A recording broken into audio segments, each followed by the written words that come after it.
Okay, guys, we are in the midst of a market crash right now in multiple asset classes.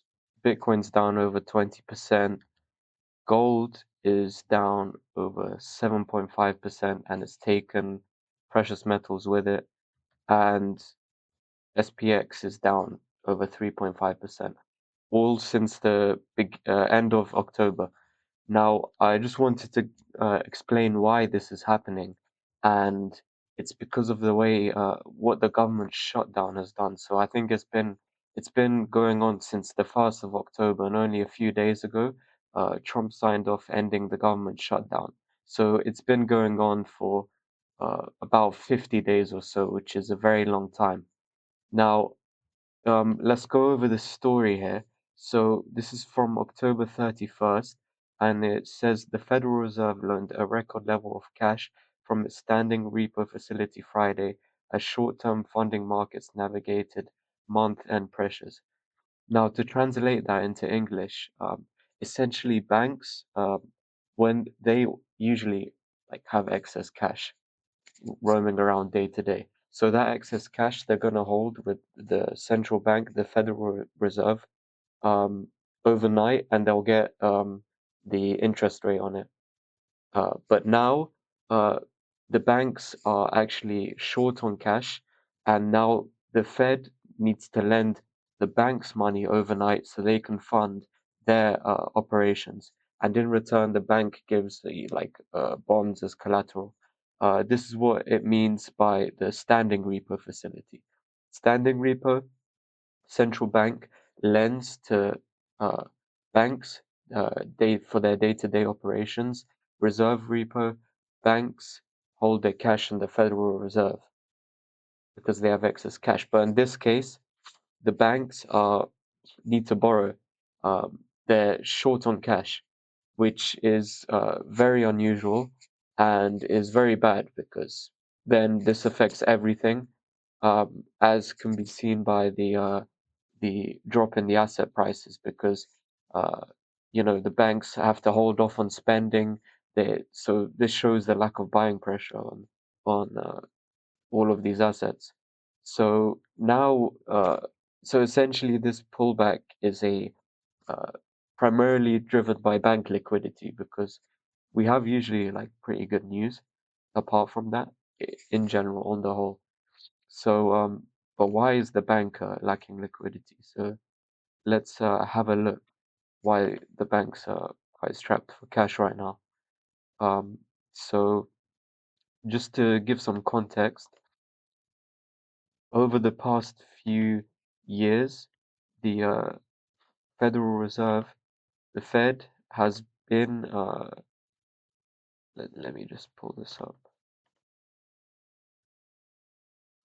Uh, Sorry, guys, just bear with me. There we go. Okay, so just for context, the past few years, the Federal Reserve has been doing QT because of the high inflation we had in 2021, 2022.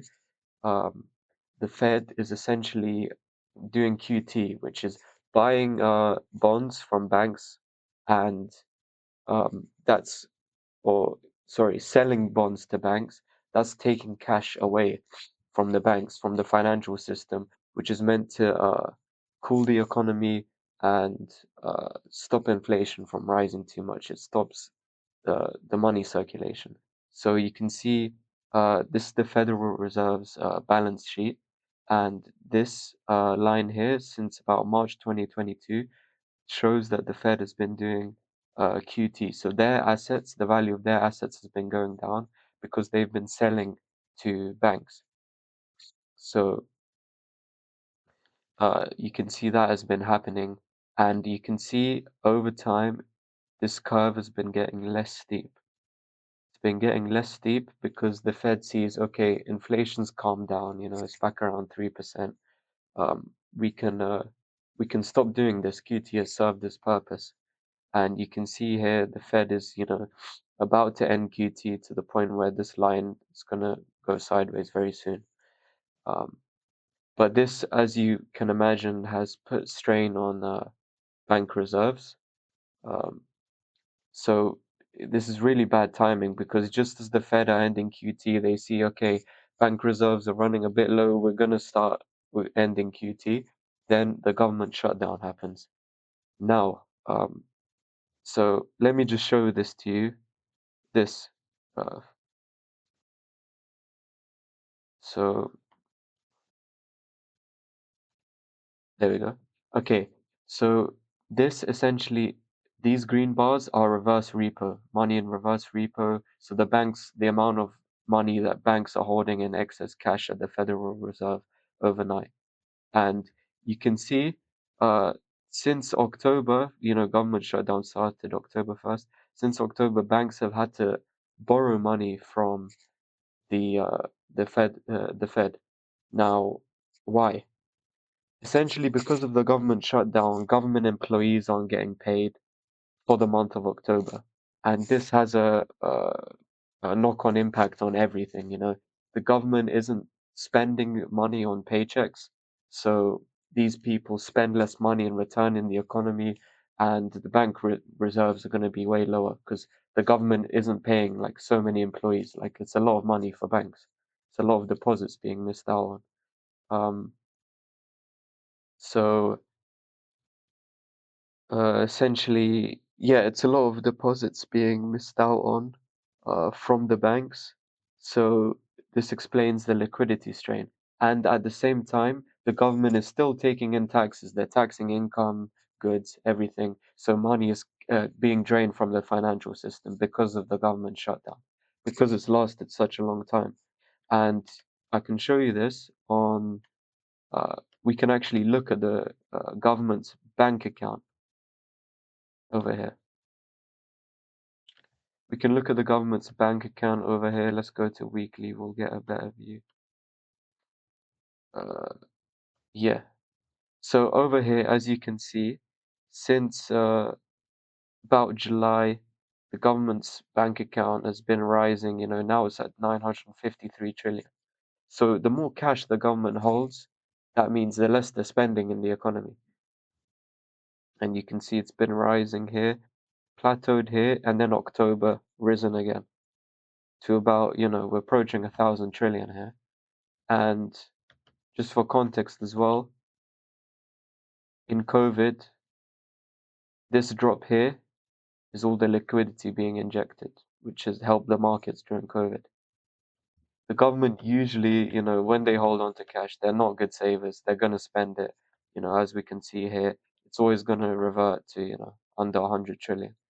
So, um, in summary, I think this liquidity issue for the banks is just a short-term problem because Trump has signed the end to the government shutdown a few days ago. So when government employees get paid for November, they're going to get back pay for October, and QT is officially stopping December 1st. So I think this issue isn't major, it's going to resolve itself, but it's explained why the asset prices have been dropping all across the board with no obvious reason in sight. We're still getting rate cuts for 2026. We're still, QT is ending. Uh, so there you go, guys. And as a little bonus, end of video bonus, I'm going to do a quick BTC analysis. Actually, wait, never mind. We'll save that. We'll save that for next video.